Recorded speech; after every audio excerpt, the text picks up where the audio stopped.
Welcome to my channel! Ulam recipe naman today ang ating gagawin. Ang paborito ni nanay at lola lutuin, ang patola with miswa.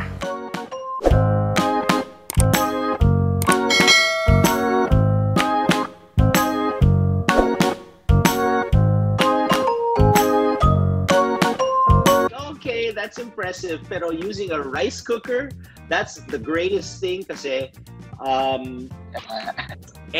not everybody has an oven.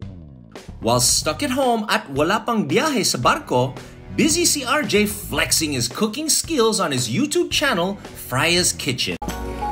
Ito ang mga ingredients. 2 medium patola, 1 small pack miswa noodles, 1 piece red onion, 3 cloves chopped garlic, 1 teaspoon salt, 1/2 teaspoon pepper, 1 teaspoon seasoning granules, 500 ml water for soup, and oil for sauté.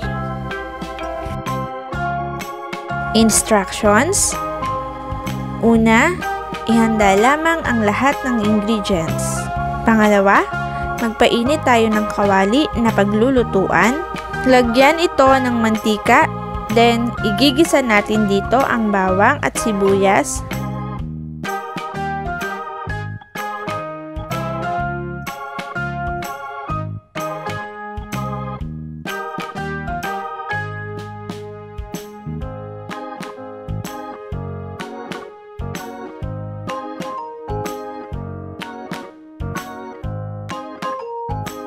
Hanggang sa lumabas ang amoy nito na napakabango naman talaga.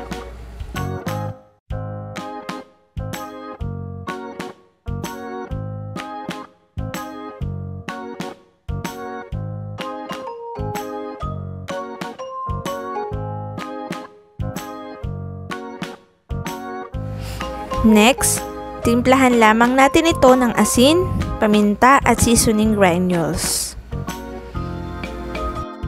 Lagyan na din ng tubig at pwede na din ilagay ang hiniwang gulay na patola.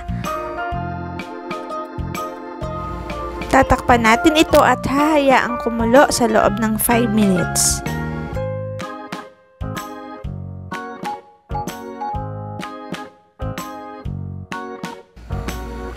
Kapag kumulo na ito, pwede na ilagay ang miswa noodles at haluin ito hanggang sa maluto.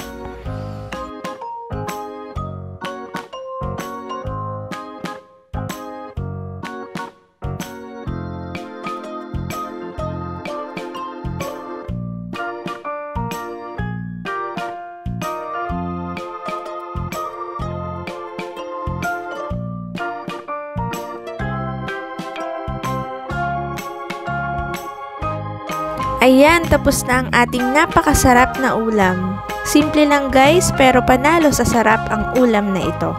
Happy cooking! Stay safe!